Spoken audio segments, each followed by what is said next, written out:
El Mesías. He aquí el Cordero de Dios. A medida que Jesús asciende a los cielos, le deja a los apóstoles la promesa de que regresará en toda su gloria. La promesa del retorno triunfal de Jesús se escuchó en el mundo cristiano e inspiró al salmista a declarar: Escógeme, Señor y amigo, revélame, Hijo del más amado, el tiempo de tu regreso, cuando finalmente llegarás.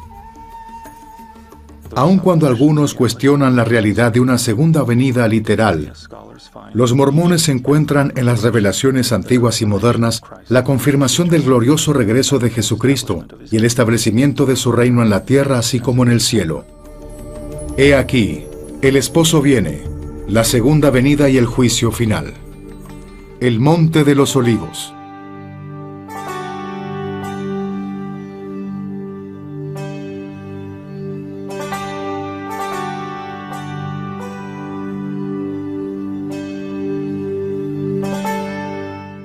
El Monte de los Olivos.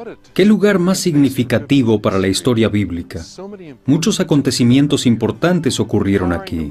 Ubicado en la parte este de Jerusalén, este lugar ha sido escenario de una serie de acontecimientos históricos.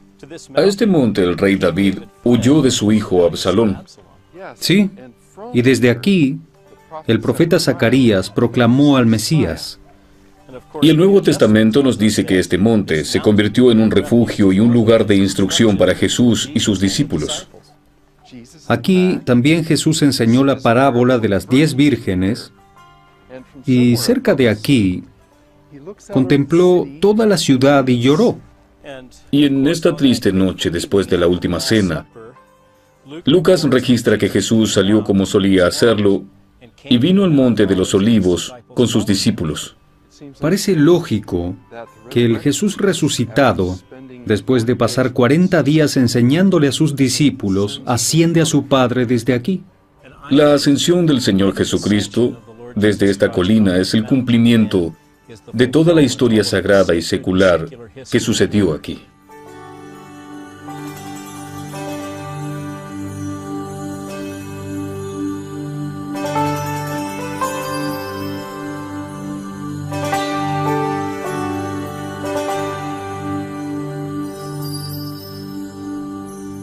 La Ascensión.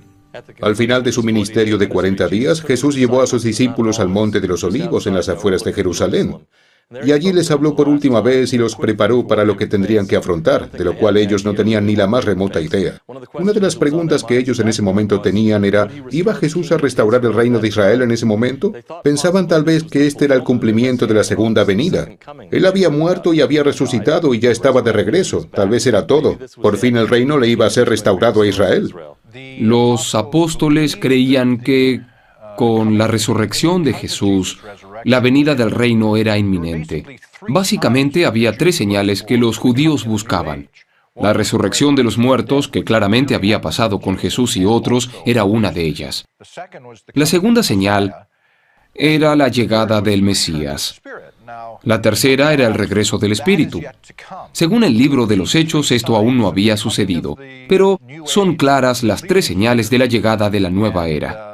De manera que era normal para los judíos el hecho de preguntarse acerca de la proximidad de esa nueva era por venir. Sin embargo, esa nueva era demoraría mucho más de lo que ellos se hubieran podido imaginar. Jesús les dijo que tenían mucho por hacer y que estarían dotados de poder, que recibirían el Espíritu Santo y que predicarían el Evangelio, no solo en Jerusalén y Judea, sino en Samaria, y hasta los últimos confines de la tierra. Tenían mucho que hacer y durante 40 días de entrenamiento los había preparado. En ese momento los deja, pienso que de manera inesperada, y Él simplemente asciende al cielo. Y luego, mientras están de pie allí, 2 hombres aparecen y dicen: ¿por qué estáis mirando al cielo? Este mismo Jesús, que entre vosotros ha ascendido al cielo, así vendrá como le habéis visto ir. Esta aclaración, que tuvo que provenir de mensajeros angelicales, durante los últimos 2000 años ha creado una expectativa que ha impregnado a la Iglesia y a la comunidad cristiana, y ha creado una variedad de preguntas acerca de lo que significa el regreso de Jesús.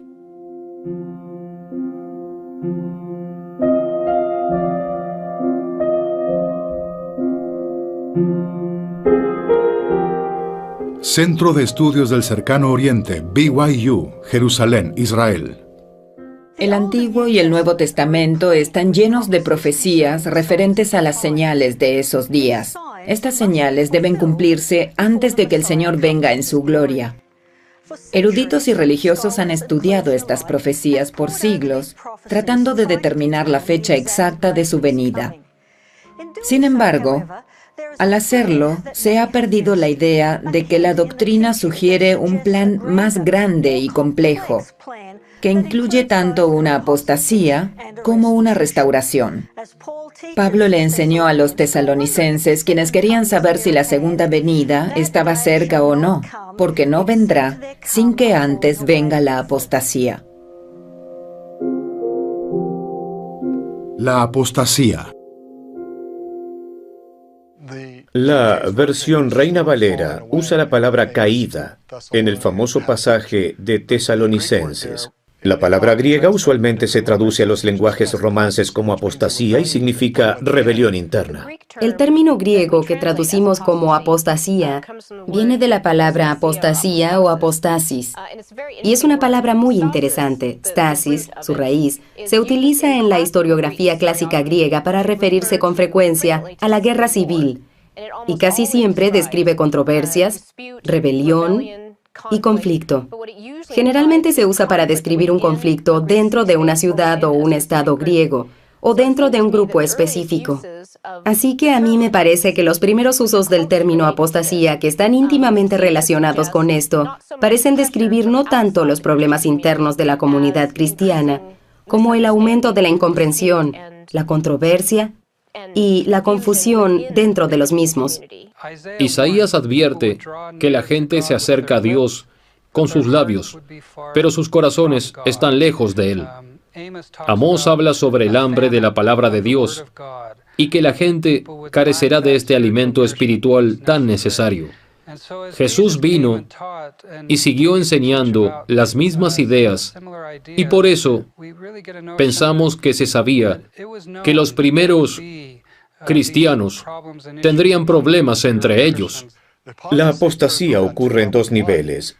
Primero, el Evangelio se esparció muy rápido y sin maneras apropiadas de comunicar y sin la capacidad de los apóstoles para reunirse a menudo para resolver los problemas que afectaban a la iglesia. Ellos no tuvieron la oportunidad de reunirse con frecuencia para resolver asuntos importantes. Así que la apostasía es una consecuencia natural del rápido crecimiento de una iglesia que no tiene medios de comunicación efectivos. La segunda es el hecho de que Jesús y los apóstoles profetizaron que dentro del rebaño de Dios habría aquellos que buscarían la preeminencia, autoridad y poder. Y parece que a esas personas no les importaba la autoridad y desafiaron a los apóstoles y a aquellos que tenían la autoridad y empezaron a enseñar doctrinas diferentes a las de los 12. Este problema se ve claramente en los escritos de Juan. En su segunda epístola, Juan habla de la falsa creencia que tenían algunos de los primeros cristianos de que Jesús no vino en la carne, que solo se veía o parecía que estaba en la carne. Una enseñanza a la cual a veces nos referimos como docetismo, y dice que los que creen en esto son engañadores y anticristos. Y en la tercera epístola de Juan, también habla acerca de la autoridad, y que algunos individuos dentro de la congregación están usurpando la verdadera autoridad sin reconocer la verdadera autoridad.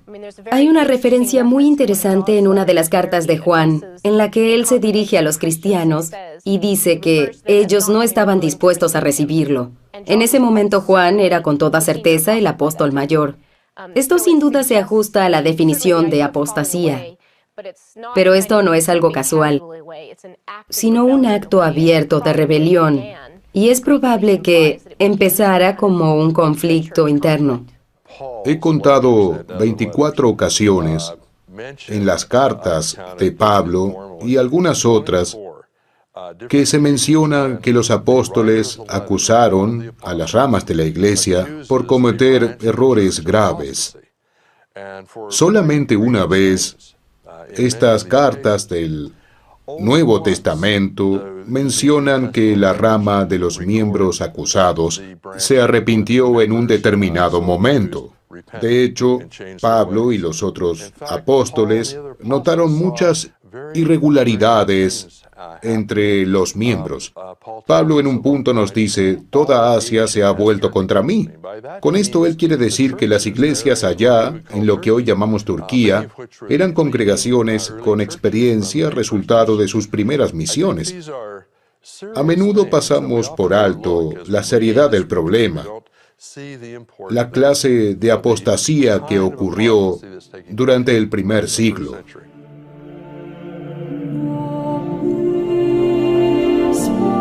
Centro de Estudios del Cercano Oriente, BYU. Un historiador cristiano del segundo siglo, llamado Hegesippus, parece describir el desarrollo de la apostasía cuando escribe sobre la iglesia en Jerusalén. Acostumbraban a llamarla virgen porque aún no había sido corrompida por enseñanzas vanas. Pero Tebutis, por no haber sido nombrado obispo de Jerusalén, empezó secretamente a corromperla. De esto surgieron falsos cristos, falsos profetas, falsos apóstoles, que dividieron la unidad de la iglesia al hablar palabras injuriosas en contra de Dios y en contra de Cristo. Tal como Hegesippus y otros parecían entender, el crepúsculo había pasado y la noche oscura de la apostasía estaba sobre ellos.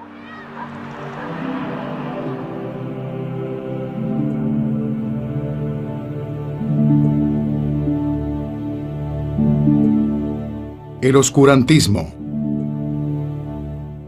Los textos del Nuevo Testamento cuentan la historia de los apóstoles durante el primer siglo y las primeras décadas justo después de los apóstoles.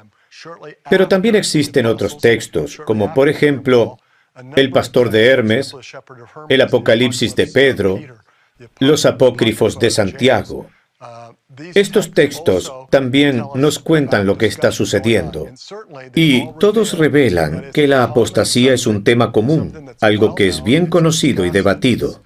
También tenemos, por ejemplo, a Santiago, quien afirma que el espíritu de revelación y el espíritu de profecía están muriendo en la iglesia. En la actualidad, existen una serie de libros que no son canónicos, pero contienen algunos eventos históricos para ayudarnos a entender cuál era el tema de actualidad.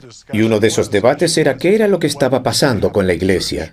Uno de los pergaminos de Nag Hammadi se llama el Apocalipsis de Pedro, y este habla acerca de la apostasía en general. Enfáticamente dice, al principio muchos aceptarán nuestras enseñanzas y luego se alejarán de ellas por voluntad del padre de las mentiras, porque hicieron lo que él quiso, y él les mostrará en su juicio.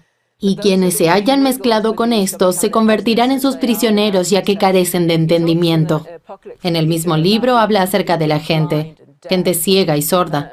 Yo creo que esto es una referencia directa a la apostasía.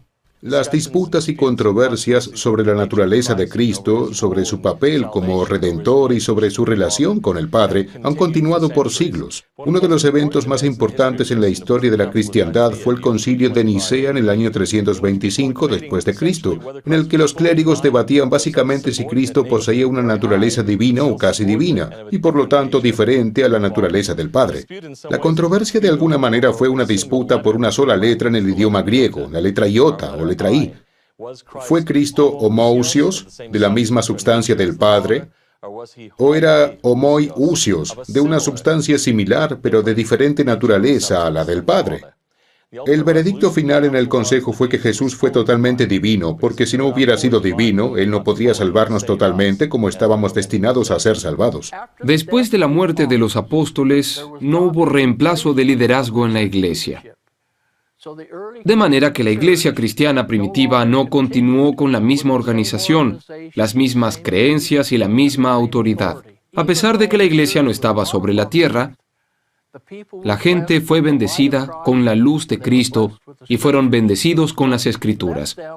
Así que Él les dejó las guías que les permitirían, si ellos las aplicaban, heredar el reino que ellos deseaban. Hubo muchas almas valientes, muchos hombres y mujeres que reconocieron que la cristiandad iba por un trayecto equivocado.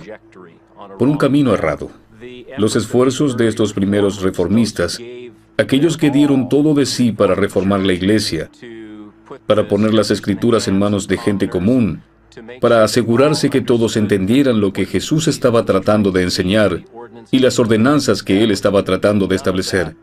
Nada de esto fue en vano. Por ejemplo, Martín Lutero presentó y honró los esfuerzos de John Wycliffe. Ellos fueron almas valientes que hicieron lo que se conoce como la Reforma Protestante. Uno de estos grandes hombres fue William Tyndale, podemos decir un genio, un hombre que, en mi opinión, estuvo bajo la influencia del Espíritu. Tomó los manuscritos griegos originales del Nuevo Testamento y los manuscritos hebreos del Antiguo Testamento para traducirlos, lo que eventualmente se desarrolló en lo que conocemos como la versión en inglés de Tyndale. Por estos esfuerzos fue quemado en la hoguera. Él dio su vida para que nosotros pudiéramos tener esta Biblia. Pienso que el término edad del obscurantismo, en mi opinión, se aplica correctamente a cualquier época en la historia de la humanidad, cuando la autoridad de Dios en la forma del sacerdocio no está en la tierra. Así que pienso que en este sentido está apropiadamente aplicado a los años que tradicionalmente conocemos como la Edad Media. Por otra parte, el período que tradicionalmente consideramos como la Edad del Obscurantismo, la Edad Media o período medieval, fue una época cuando hombres muy religiosos y estudiosos trabajaban para interpretar, entender y articular de un modo interesante su teología y su fe en Dios. Y en este sentido no lo considero Edad Media en absoluto. La Restauración. La restauración, en un sentido, empezó cuando José Smith, quien aún no tenía 15 años de edad, entró a orar en un bosque. Se arrodilló en oración tratando de determinar a qué iglesia debería unirse, porque él sabía que era un pecador. Le preguntó a otros, ¿qué debo hacer para ser salvado? Durante 3 años, buscó, preguntó, investigó, y no podía encontrar una respuesta satisfactoria. Fue a un bosque creyendo en la amonestación de Santiago. Si alguno de vosotros tiene falta de sabiduría, pídala a Dios. Y se arrodilló en oración. Lo primero que el joven José aprendió fue que el poder del mal es real. Sintió que iba a ser destruido y después sintió un alivio y vio una luz brillante. Y en esta luz vio a 2 personajes gloriosos y en una ocasión dijo, la semejanza entre ellos era asombrosamente exacta. Durante esa visión aprendió que Jesús es el Cristo. Esa fue una de las grandes verdades reveladas, la expiación de Jesús, que Él es el Redentor y el Salvador del mundo. Y también en ese momento aprendió acerca de la segunda venida, que Jesús iba a volver. Aprendió muchísimo acerca del Salvador de la humanidad y acerca de la realidad de la apostasía, que la autoridad y las doctrinas verdaderas no estaban sobre la tierra. De modo que su visión fue algo extraordinaria, la cual introdujo a José Smith al Evangelio de Jesucristo. Pensemos en el joven José Smith, un muchacho creciendo en un hogar donde su padre es un granjero. Vivía en el oeste de Nueva York, en un lugar llamado Palmyra, en el área de Manchester. El solo hecho de indicar que el padre y su hijo se le habían aparecido fue algo extraordinario. No creo que cuando José salió del bosque hubiera comprendido que la restauración era un proceso y que este era el primer paso. Hay varias profecías en el Antiguo Testamento que hablan de hablar desde el polvo, cosas saliendo del polvo. Y ciertamente queda claro que esto hace referencia a la venida del Libro de Mormón, precediendo la segunda venida de Cristo. Escucharé lo que hable el Dios Jehová, porque hablará paz a su pueblo y a sus santos, para que no se conviertan a la locura. La verdad brotará de la tierra, la justicia mirará desde los cielos. Una gran descripción, una revelación saliendo de la tierra, así como también saliendo desde lo alto. nos damos cuenta de que el Libro de Mormón es una de las señales de los tiempos. Su salida a la luz anuncia el comienzo de los últimos días y la restauración del Evangelio de Jesús. Obviamente de esto se había hablado, la llegada del Libro de Mormón, en varias profecías del Antiguo Testamento. El versículo 4 dice: «Entonces serás humillada, hablarás desde la tierra, y tu habla saldrá del polvo. Y será tu voz de la tierra como la de uno que evoca a los espíritus, y tu habla susurrará desde el polvo». Aquí el hebreo también tiene otro significado y pienso que es bastante importante. Cuando miramos en el Antiguo Testamento a la palabra hebrea ov, detrás de este espíritu familiar, está hablando acerca de un espíritu que habla desde los muertos. Ciertamente el Libro de Mormón tiene un espíritu familiar. Cuando se lee por primera vez, es familiar. Es algo que uno reconoce. Y creo que esto es cierto, tanto con nuestra Biblia como el Libro de Mormón. Se trata de los antiguos profetas que murieron desde hace mucho tiempo y son los que nos hablan desde el polvo de la tierra.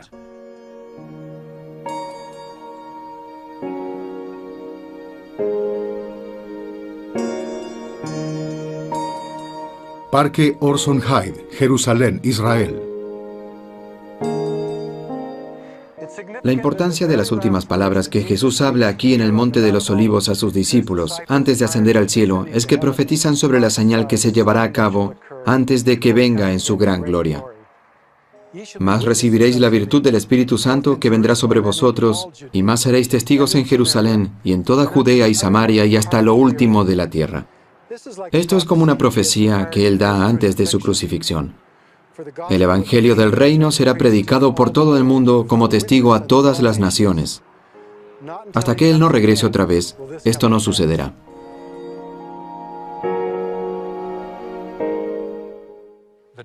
El recogimiento de Israel.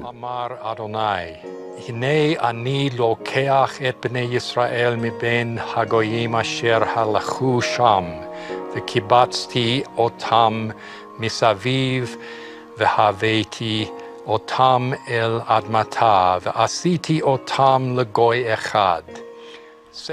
Y les dirás: así ha dicho el Señor Jehová, he aquí yo tomo a los hijos de Israel, de entre las gentes a las cuales fueron, y los juntaré de todas partes, y los traeré a su tierra, y los haré una nación en la tierra.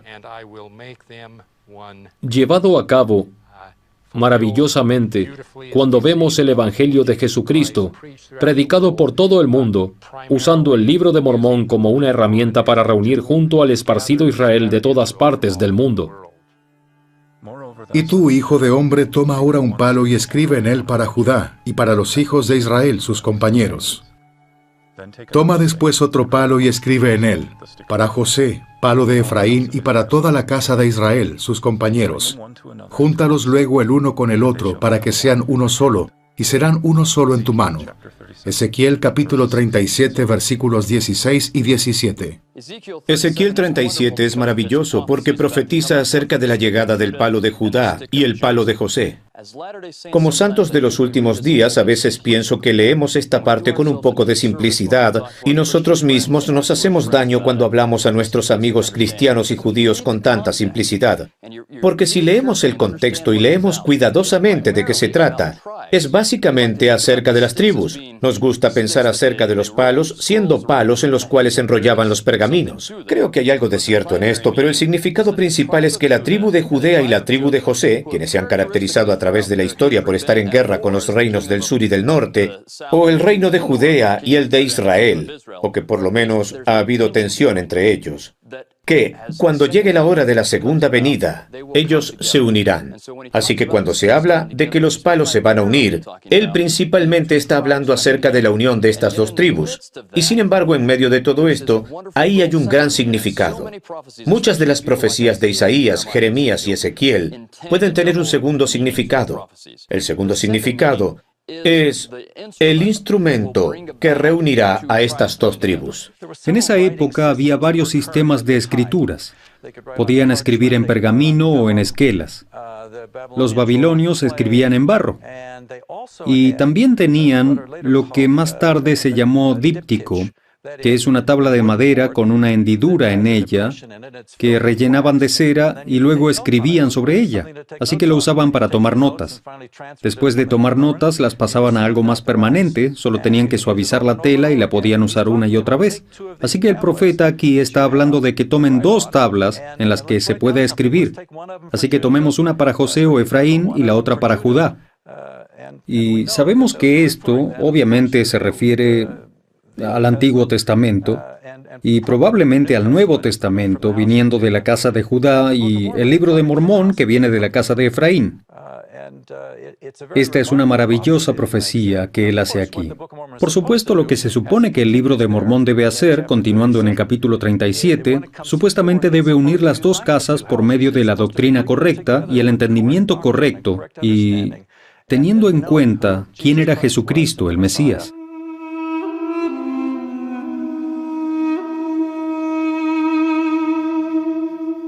Banias, Cesarea Philippi.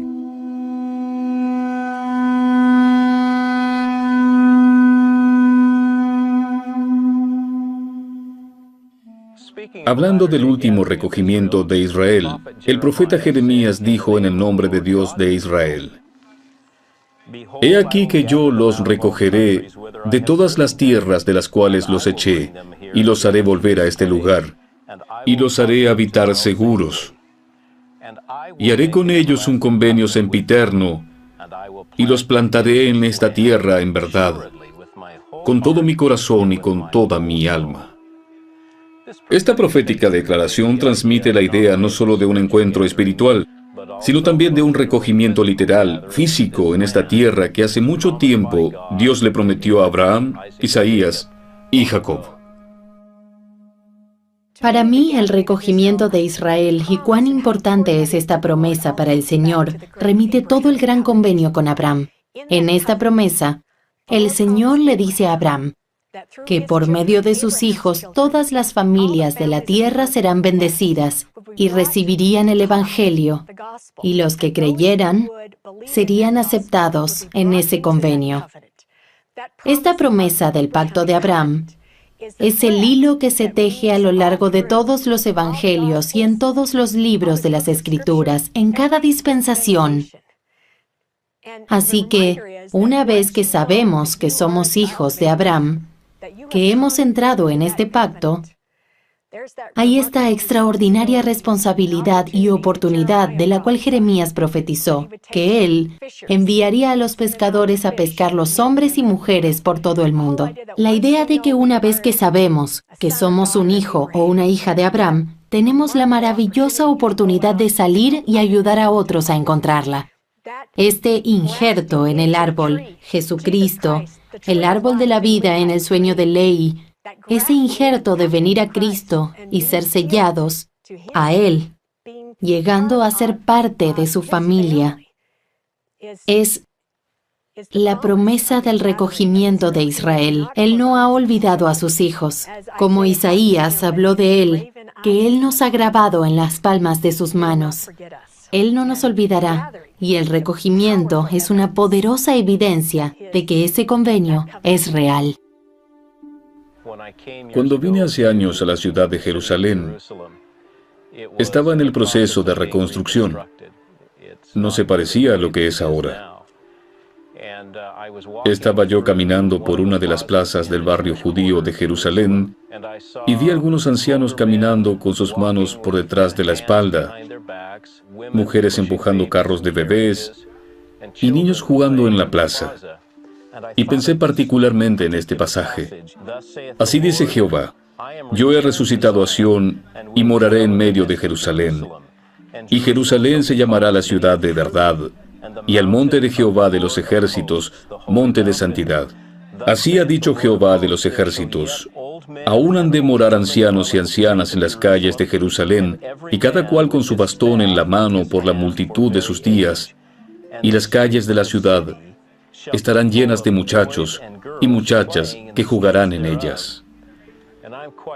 Después de la destrucción del primer templo en el año 586 a.C., y la destrucción del segundo templo en el 70 después de Cristo, Inclusive después de los grandes desafíos que cayeron sobre el recién creado Estado de Israel en 1948, nadie hubiera predicho con tanta precisión lo que el Señor llevaría a cabo en su propio tiempo.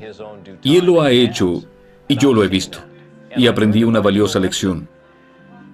Uno puede confiar más en las promesas del Señor que poniendo su fe en la ciencia del mundo, porque los estudiosos no hubieran predicho lo que nosotros literalmente hemos visto desarrollarse con nuestros ojos. Un recogimiento espiritual. El recogimiento tiene una dimensión tanto literal como espiritual. Y ciertamente los judíos lo ven como casi siempre lo han hecho, enfocados en el recogimiento literal de aquellos que son de la casa de Israel. Es por esto que, debido a este entendimiento literal, la gente, a través de la historia, en todo el mundo se ha familiarizado con la idea de que Dios puede tener pactos con la gente en la tierra, los cuales Él cumplirá. Y entonces el resto de ellos que estarán dispersados sobre la faz de la tierra serán recogidos del este y del oeste, del sur y del norte, y llegarán al conocimiento del Señor su Dios que los ha redimido.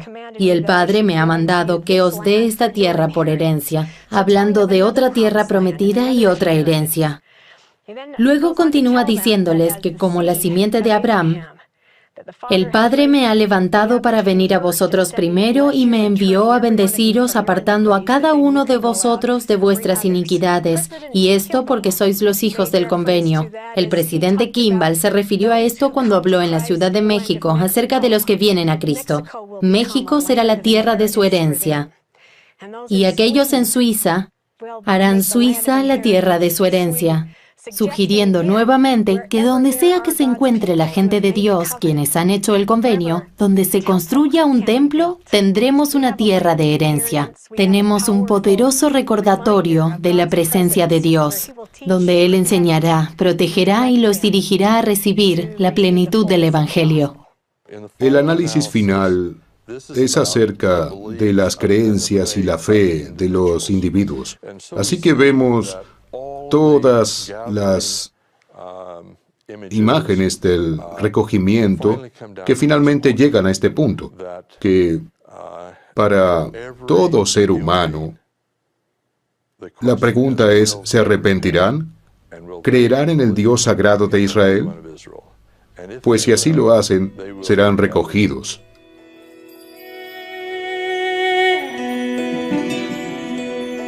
Jardín Arqueológico Davidson, Jerusalén, Israel.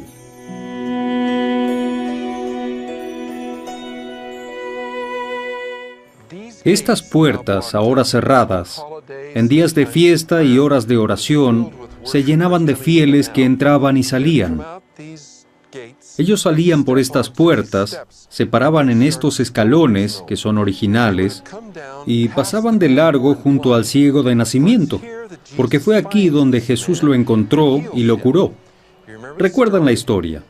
Él tomó barro y ungió sus ojos, y le envió por la colina hasta el estanque de Siloé, y él regresó viendo. Creo que este milagro contrasta con el milagro previo en el Evangelio de Juan, donde Jesús cura a un hombre al otro lado de los terrenos del templo, quien había estado enfermo por 38 años. Aquel hombre lo rechazó. Este hombre, ciego de nacimiento, lo aceptó. Creo que este es el dilema que enfrenta todo el mundo. ¿Cuál es mi reacción hacia Cristo? Y este será el caso hasta la segunda venida. Sabe, Kent, usted tiene razón acerca de eso, la segunda venida. Cuando lo pienso, Jesús mismo provee la fuente más importante de información acerca de la segunda venida. Todos los 4 evangelios lo presentan hablando abiertamente de su regreso. Lo hace en parábolas, lo hace en profecías, lo hace con claridad. Él proclama que Él regresará a la tierra. Es allí, en el Monte de los Olivos, donde Jesús responde a la ferviente pregunta de sus discípulos. ¿Cuándo sucederán estas cosas? ¿Y cuál será la señal de tu venida y del fin del mundo?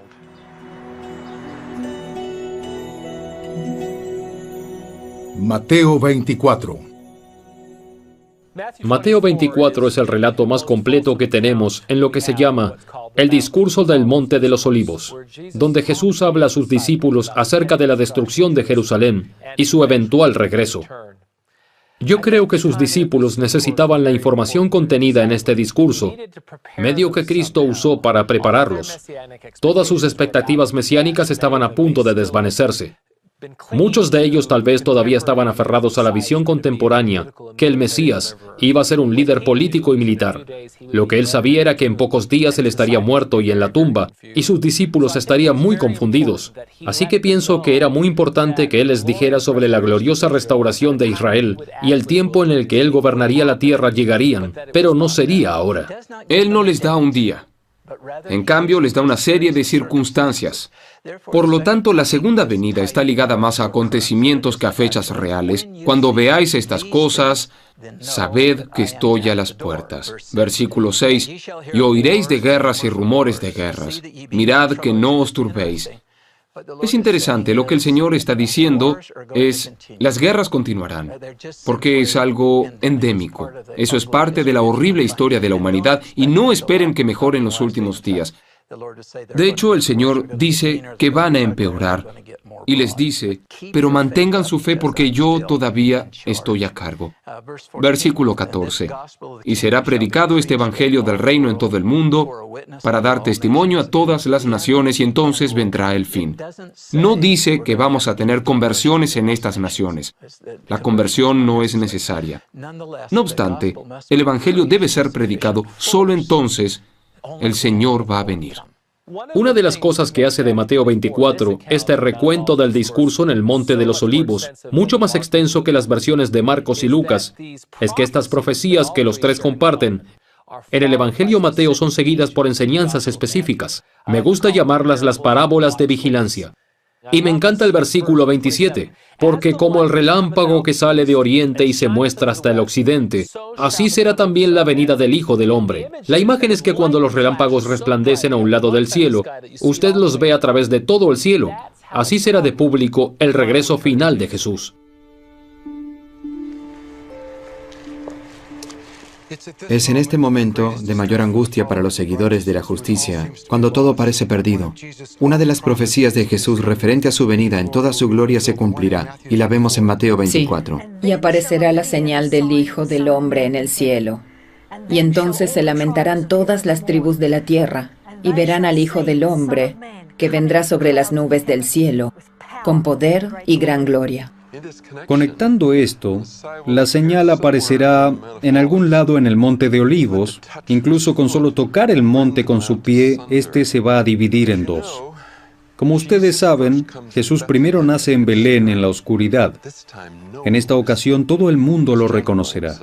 Como Juan nos recuerda, todo ojo lo verá. Ningún hombre sabe el día o la hora.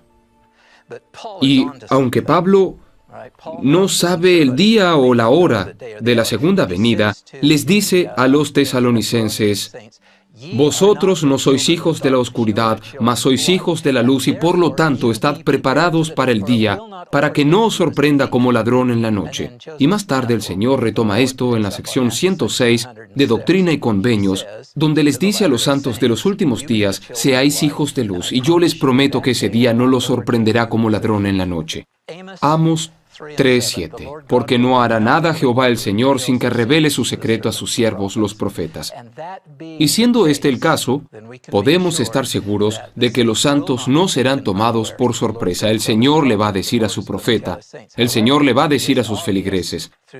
Es evidente por medio de estas parábolas que lo que el Señor quiere enfatizar es que cuando sepamos el día y la hora, va a ser tarde para prepararnos. La parábola de las 10 vírgenes, el llamado, el novio está en camino. ¿Y qué pasa? ¿Tenemos nuestras lámparas llenas de aceite o no?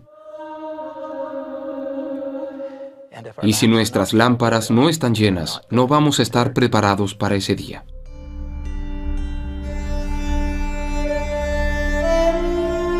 Armagedón.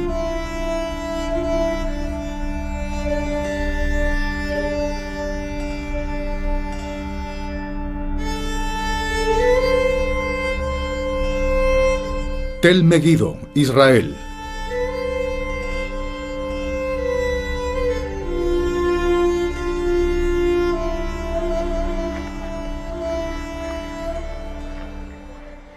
Cualquiera que estudie las señales de la segunda venida entiende que junto con la predicación del Evangelio a todas las naciones, junto con el recogimiento de Israel, también habrá una reunión de los ejércitos para pelear contra los creyentes. Las Escrituras indican que esta batalla culmina con ejércitos amontonados aquí, en el cerro de Megiddo, para la batalla del Armagedón.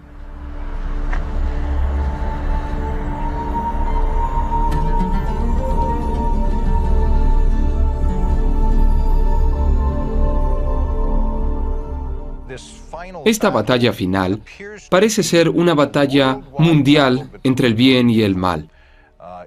Es una batalla religiosa, pero no va a ser religiosa o entre varias sectas religiosas o cosas por el estilo. Va a ser más como la batalla final de aquellos que visualizaron en Qumran las fuerzas de Dios y las fuerzas del mal, donde Dios vence. En Zacarías hay un ataque cuádruple a los hijos de Israel. Está la captura, el saqueo, el rapto de las mujeres y el exilio de la mitad de los que sobrevivan toda la destrucción. Y esta es una metáfora de cómo van a ser las cosas en esta gran batalla. Será una guerra de almas, así como una guerra física. Abarcará a todo el mundo. Nadie va a quedar por fuera. Babilonia es un símbolo para todo lo que es negativo, todo lo que se desvanecerá, todo lo que se destruirá. Pero será una terrible última batalla que incluirá miembros de la Iglesia de Jesucristo de los Santos de los últimos días. Ellos no serán inmunes al dolor y sufrimiento de esta batalla. Una de las cosas de estas escrituras apocalípticas es que nos causan miedo y causan que mucha gente especule. Algunas veces encuentro estas cosas un poco productivas para mis propias creencias religiosas. Creo que nos las dieron para ayudarnos y advertirnos de las cosas que vendrán, una muestra de misericordia por parte del Señor. Es importante saber que las calamidades vendrán, que han sido previstas, que son parte del plan de Dios para este mundo. No sabemos exactamente lo que va a suceder en cada batalla, no sabemos todos los detalles, pero sí sabemos, en términos generales, algunas de las cosas que sucederán en los últimos días de esta dispensación. El milenio. Cuando Jesús descienda en las nubes, con fuego y gran gloria, cuando sus pies toquen nuevamente la tierra, aquí en el Monte de los Olivos, por donde caminó miles de años atrás, entonces Él dará comienzo al grandioso y pacífico milenio. De hecho, con un lenguaje muy vívido, el profeta Isaías describe el reinado milenario de Jesucristo. Aquí están sus palabras. Juzgará con justicia a los pobres y fallará con equidad por los afligidos de la tierra. Herirá la tierra con la vara de su boca y con el soplo de sus labios matará al impío. Morará el lobo con el cordero, y el leopardo con el cabrito se acostará. El becerro y el león y la bestia doméstica andarán juntos, y un niño los pastoreará. No harán mal ni dañarán en todo mi santo monte, porque la tierra será llena del conocimiento de Jehová, como las aguas cubren el mar. Realmente será algo digno de ver, ¿verdad? Así es.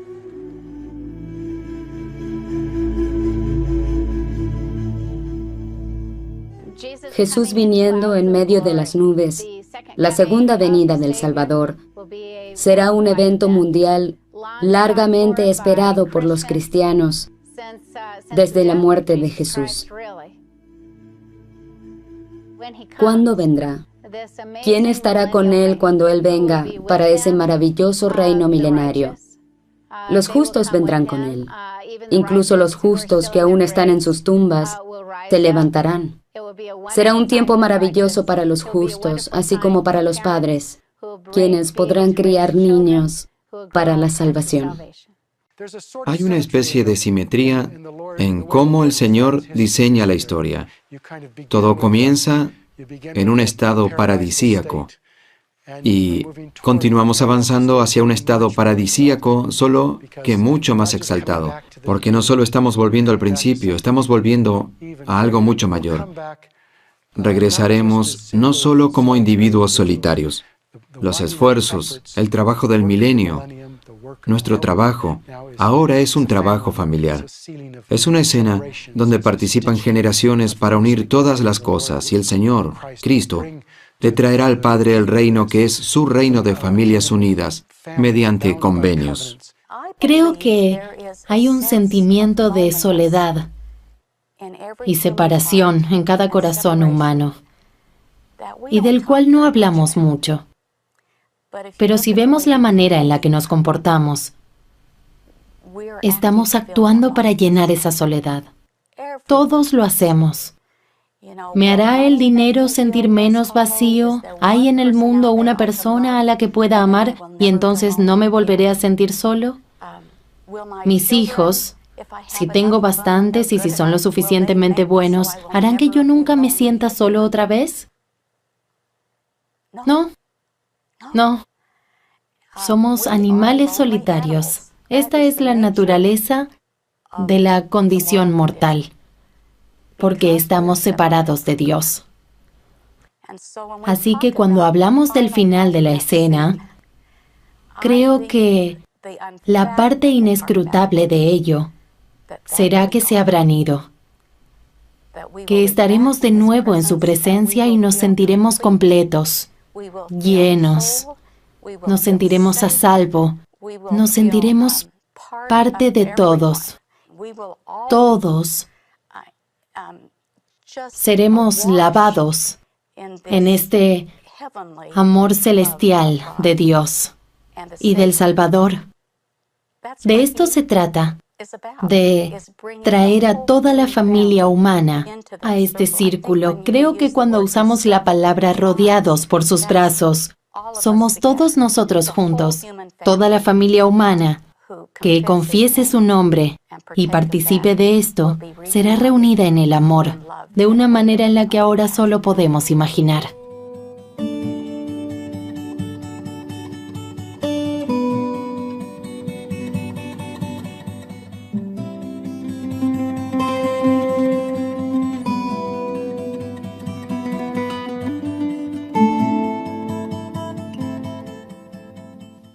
Parece que la intención de Dios desde el principio era esta familia eterna que vendría al mundo a experimentar la vida en todas sus posibilidades, enriqueciendo así su camino para ser como Jesús. Y Jesús, como el primogénito, el Hijo por excelencia de Dios, escogió llevar a cabo la voluntad de Dios, sabiendo que al cumplir la voluntad de Dios, Él estaba logrando la inmortalidad y vida eterna de los seres humanos, tanto hombres como mujeres, todos los que nacieron, los que viven ahora y los que están por nacer. Y así como el Dios del Antiguo Testamento anunció su ley, su convenio, Él le prometió a Israel su redención. Ahora el último cumplimiento de esa promesa fue en su propio nacimiento, cuando Él vino como el Hijo de Dios, el único de Dios, el amado Hijo, y es a través de Él, a través de Jesús de Nazaret, que el verdadero amor de Dios se manifiesta.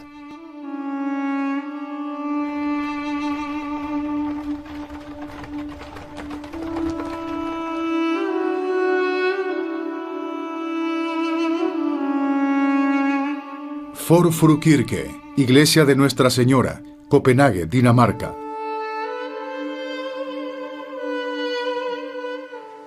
Las pisadas de un hombre en el meridiano de los tiempos, aún Jesús de Nazaret, eran en realidad la continuación de los pasos dados en la infancia del universo. Antes de que se estableciera la fundación de esta, la familia de Dios puso su fe en el primogénito del Padre, como la figura central de un plan diseñado para exaltar a los hijos de Dios.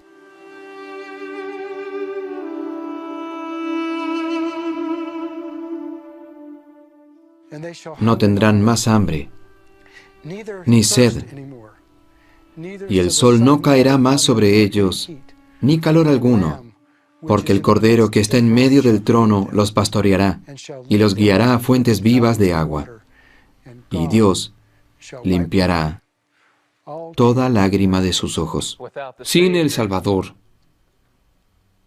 el plan del eterno Dios, nuestro Padre Celestial, se hubiera frustrado completamente, a menos que el Salvador hubiera roto las ataduras de la muerte para que pudiésemos resucitar como Él y vivir eternamente, sin tener que pasar por el sufrimiento de Getsemaní, que nos libera si nos arrepentimos de nuestros pecados. Pero no solamente eso, nos convierte en verdaderos discípulos de Cristo, donde dejamos al hombre natural.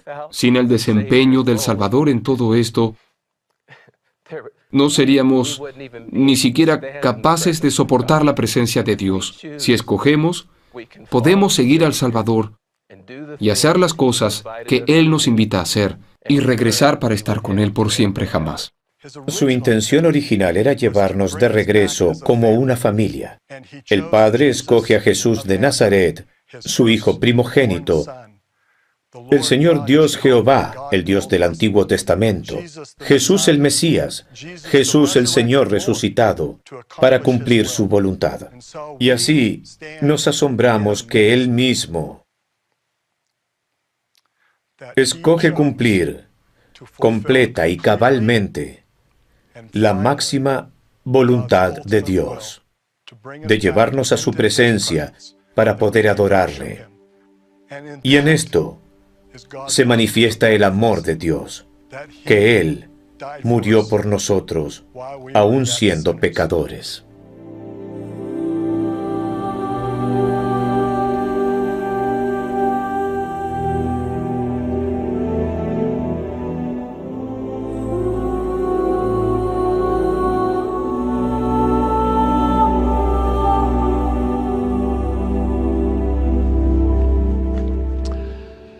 Noten que Jehová en el Antiguo Testamento, Jesús en el Nuevo, el Hijo primogénito se convierte en el primer fruto de la resurrección.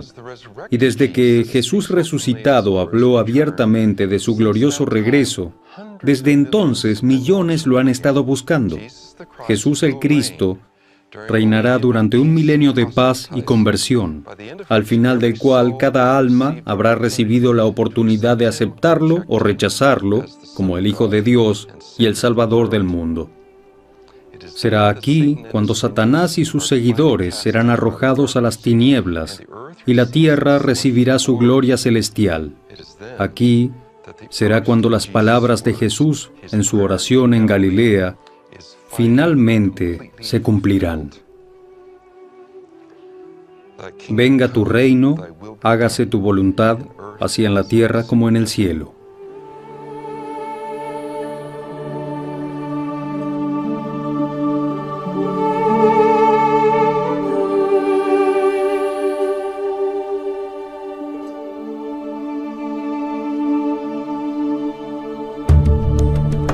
El Mesías.